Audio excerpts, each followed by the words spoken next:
In this video, I'm gonna share with you the 8 key lessons I learned after paying Alex Hormozi $35,000 to spend just one day with him and his team. The lessons I learned can literally change the direction of any business that is watching this video. And if you don't know who Alex Hormozi is, he's one of the founders of Acquisition.com, which is a portfolio of companies that he runs with his wife that is doing over $200 million a year in revenue. And if you're wondering who I am, my name's Justin Phillips. I started, scaled, and I'm in the process of exiting a brand called Support Black Colleges that we took from an idea in our dorm room to over $10 million in sales. And now I help e-commerce brand owners that are doing at least $10K a month in sales, and we help them scale to $1 million a month and beyond, like we've been able to do with our brand.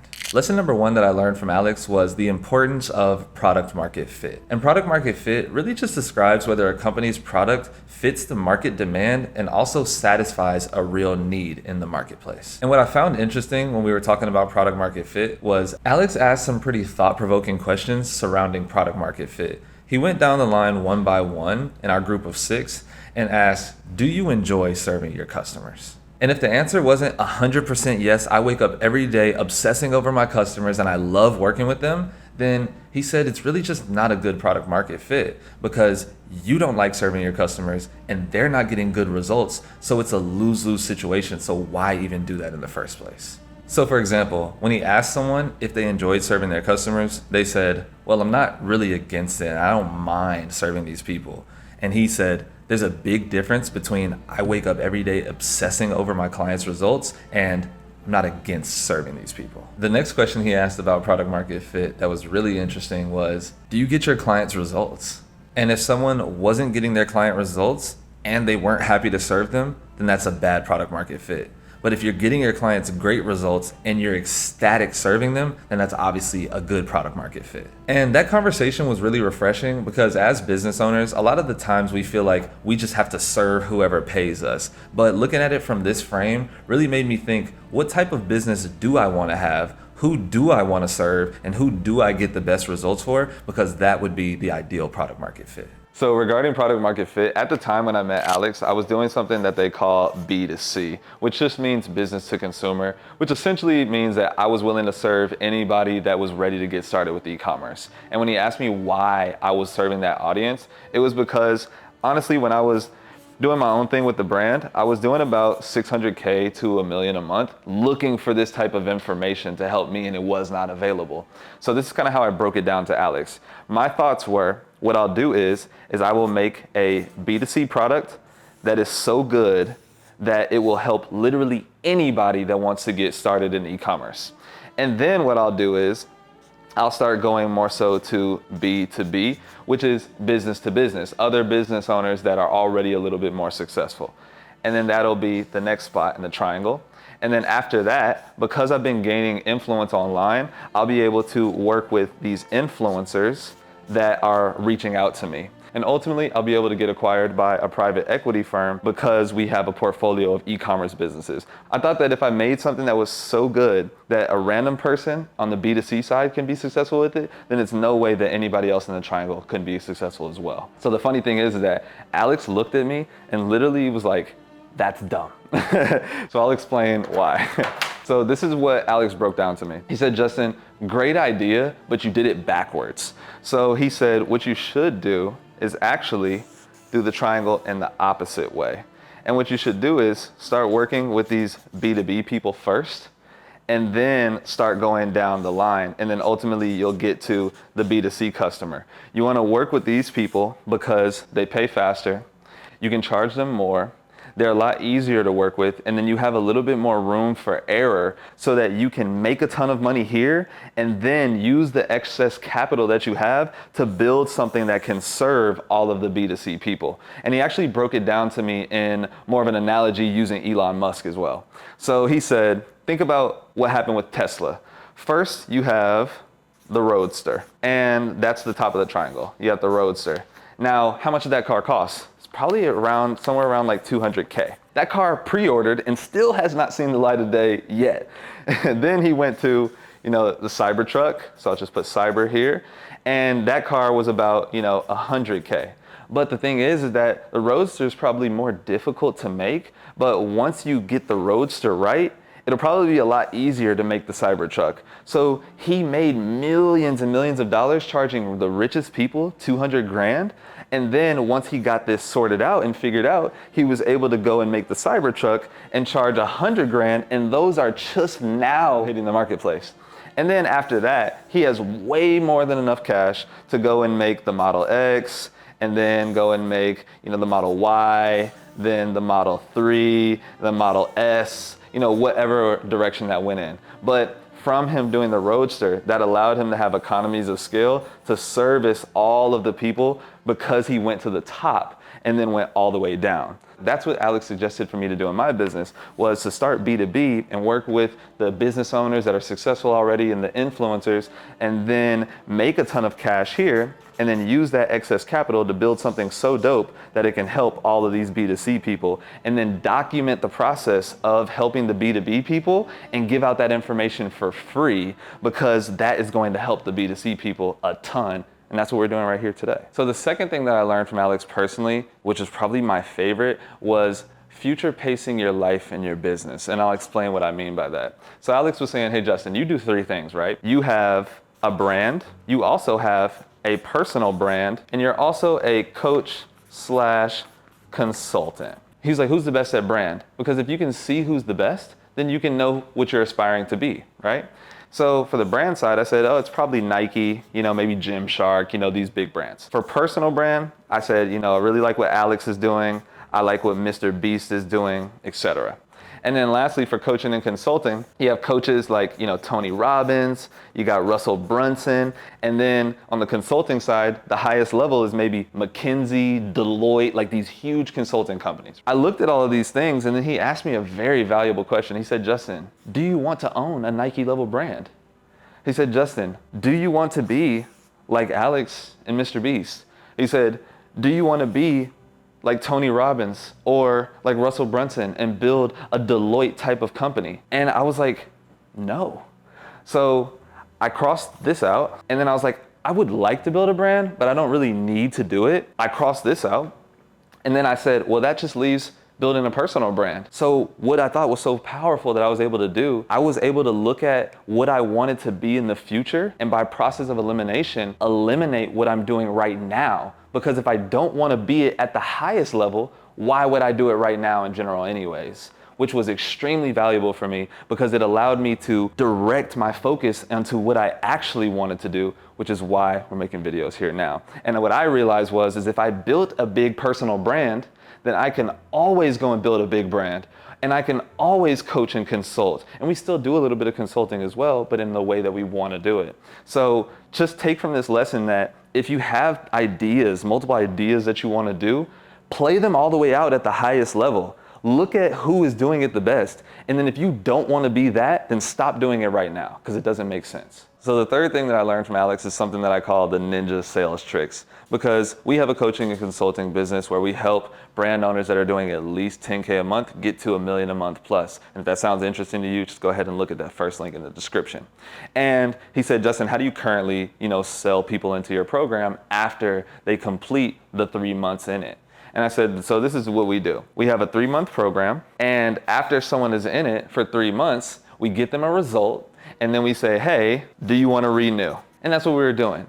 And he's like, you can do it much better, and I'm gonna show you how. Because essentially what he said is, Justin, think about it like this. That's like taking someone out to a restaurant, getting them a steak, them eating the whole steak, and then you saying, hey, you want another steak? And then they're like, no, I'm already full. So what he suggested is that we get someone into the program here, and then we get them a result really quickly within like a 1 to 2 week time frame. And then we sell right here within 1 to 2 weeks, rather than waiting for the whole 3 months to go by. And I kind of call this selling based on progress rather than completion. And I thought this was so good, because we were trying to sell based on someone completing the program rather than someone finding progress in the program. But the cool thing is that at this point right here, within 1 to 2 weeks, someone's either gonna be happy because they got the result, or they're gonna be sad because they didn't get the result. Either way, we're gonna sell, right? So someone gets to this point, and they get on the phone with somebody and they ask, hey, did you get that result that we always work towards for all of our clients within the first 1 to 2 weeks? If they say yes, then we say, amazing. Do you want more of what we're doing? Do you want more hands-on work? Do you want more coaching calls, etc.? And then a percentage of them would say yes because they were so excited with the result that they got within the 1 to 2 week frame. But then what if someone said no, that they didn't get the result? Well, we still sell because we say, hey, did you get the result within the first 1 to 2 weeks? And they say, oh no, I didn't. I've been having a hard time. Oh man, I'm so sorry to hear that. I think that we should get you in our more hands-on program where we can really give you that TLC that you really need to get you to the next level. So no matter what they're experiencing, we can upgrade them based on progress in the program rather than in completion in the program. And something that I personally added into this is that most coaching programs would have a closer take this call that happens right here. And what I started to do was I had our account managers take this call right here. Because when someone comes into the program over this 2 week period, after they get sold from the closer at this point, they're working with the account manager throughout this whole time and building rapport with that person. So I started having the account managers take this call right here because they have more rapport with that person. And then I was able to incentivize the account managers by whenever someone upgrades in the program, we can give them a percentage of that sale, which made their on-track earnings increase, which then made them want to work with us even more because they're making more money than just having a set salary. And the next thing that I learned from Alex was the importance of brand. This was one of my favorites. I'm actually going to go back. Alex asked me and said, Justin, what is your goal with all of this stuff that you are doing right now? And I said, Alex, my goal is to help as many people as possible and give out as much information to people to get them to the level that I'm at now. And he said, that's a great goal. I thought that you were going to say to make as much money as possible, which would have been fine. And he said, well, if that was your goal, if you wanted to just make a ton of cash, I would have actually told you to keep selling B2C. But since my goal was to help as much people as possible and to give out as much information as possible, he said, I think that we're right with focusing on the B2B side. Because what he told me was at the B2C level, that's where 99% of people are. They haven't learned how to make money online. They might be living paycheck to paycheck, things of that nature. And the B2B side, you might have 1% up there. He said, if your goal is to help as many people as possible and to give out a bunch of information and to be one of the biggest brands out here, which was my goal, he said, you can't do B2C. Because he said, think about it, Justin. You might be selling a $27 product, maybe a $1,500 course, things of that nature. But you're selling it to the biggest percentage in the marketplace. These are the 99% of people that are going to be pushing you and championing you. So you can't right hook the marketplace over and over and over again and expect for people to continue to push you. So what I think that you should do is focus on the B2B people, get results and make them crazy for the B2B and document everything that you're doing for the 1%, charge them a really high price point for it, and then give all of that information away for free to the B2C people. And those people are going to champion you, and then they're going to share your videos, share your content, and make you the biggest brand. If your content is good and if you're actually helping people, then they will make sure that you become the biggest brand because of the level of information that you're giving out. So that's what I've done in the business now is I've shifted. I work with only people that are doing 10K plus, and we get amazing results for them. We document every step of the process, and then we give it out here on YouTube for free for the 99% of people to see, and we give out the highest level of information that we can so that they can turn me into the biggest brand because they will refuse to not let this information be seen.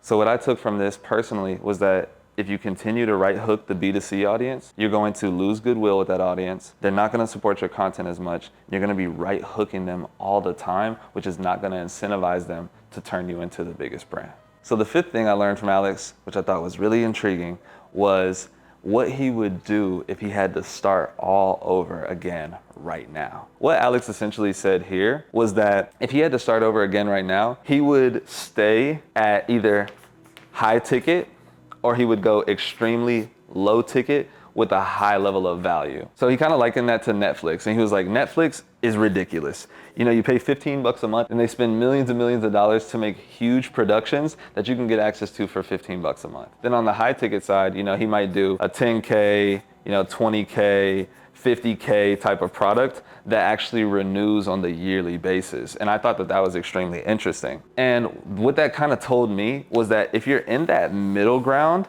that's kind of like no man's land, because this person like can't really afford the high ticket, but then they also might not find value in the low ticket. And he was like, essentially this is where businesses go to die. So he said that he would actually do more high ticket, and he would do it on the yearly basis, because he talked about something that he called the look back window. And I thought that this was really good. So let's just say it's an I like this, right? The look back window. If I charge someone something on the monthly basis and it makes them $1,000 a month, but we charge 5K a month, then when they look back at what you did for them in a month and you made them less than you charged them, that's a bad look back window, because it doesn't necessarily feel valuable. But let's just say you charge someone 20K a year, and then they look back at the year, 1 year, and then they see that you made them $200,000.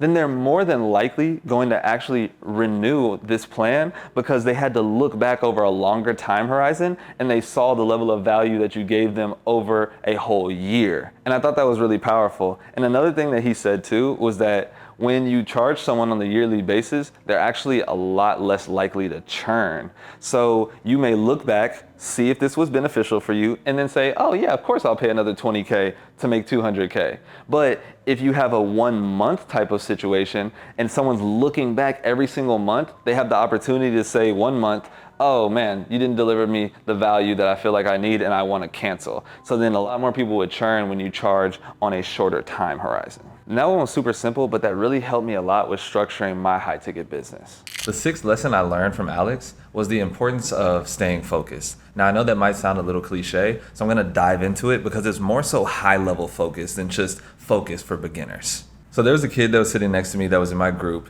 and he was doing $1 million a month with just selling supplements. And he was trying to figure out what he should do next. Alex was saying that there was really 3 ways that he can scale his supplement business. He can just sell hundreds of products and really arbitrage media. He can do the AG1 model where he just focuses on one product and scales that. Or he can go more the Quest model where he actually builds a brand. And the funny thing was that even though he had a bunch of ideas for other products, he chose to go the AG1 model where they just sell one product at scale. Because he realized that out of his $1 million a month, 800,000 of that was coming from just one product. So Alex asked him what was his plan now that he understood what model he wanted to do.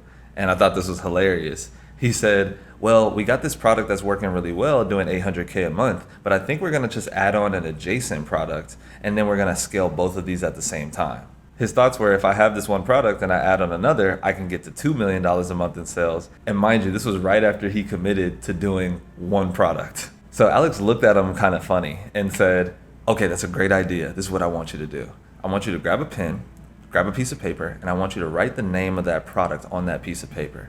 And what I want you to do is when you go home and you're about to go to sleep tonight, I want you to fold that piece of paper up, put it under your pillow, and never think about it again. And that just showed me the importance of focus, because even though he made the decision right there in front of Alex to focus on one product, his thought was to add another product to get to the next level. And Alex said, guys, if you ever have anything that is taking you away from the main thing, write that idea down, put it under your pillow, and forget about it. And just as a side note, this is something I see a lot of entrepreneurs struggle with. If you're just getting started, all the way up to the clients that we work with doing 800K a month, $1 million a month and more.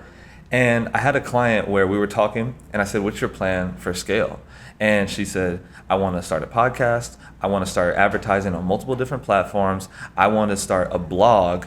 And I was like, this just makes no sense. So it's not just people that are getting started that are lacking in focus. It's also people that are at the highest level. It just gets harder and harder as you get to a higher level to focus because you have so much more opportunity. So you have to learn this skill now and take it all the way up to when you're doing a lot of numbers in sales as well. So when we revisited her plan, the plan was to just stay focused because she had something that was working already and we needed to quadruple down on it rather than adding in something else. Because every time you say yes to something that is not the main thing, you're saying no to what matters the most. The 7th thing I learned from Alex personally was that success loves speed.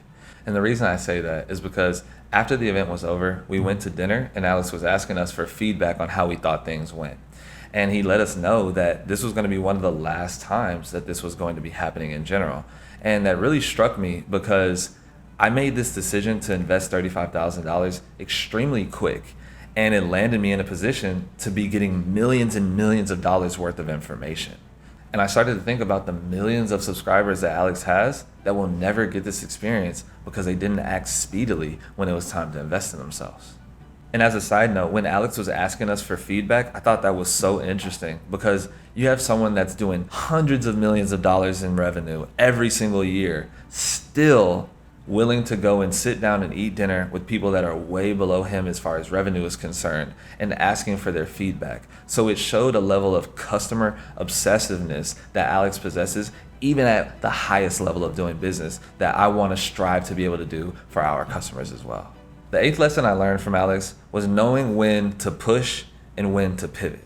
Alex was breaking down how one of the most difficult things to do in entrepreneurship was to know when to push through the adversity or when to know that it was time to pivot because of how much adversity you were seeing. And Alex shared that a lot of times people will try to push through something when it's actually time to pivot, and people will pivot from something that could be successful if they just learn the right skill. But it's very difficult to decide when to do which, but I developed my own little framework of how I like to think about this. So I decided that I will never pivot from a lack of skills. If I'm doing something and I feel stuck because there's a skill that I lack to get me to the next level, then I push. But if I'm doing something, I've maximized the opportunity, I've learned every skill that I think that can get me to the next level, and it's still not working, then I pivot.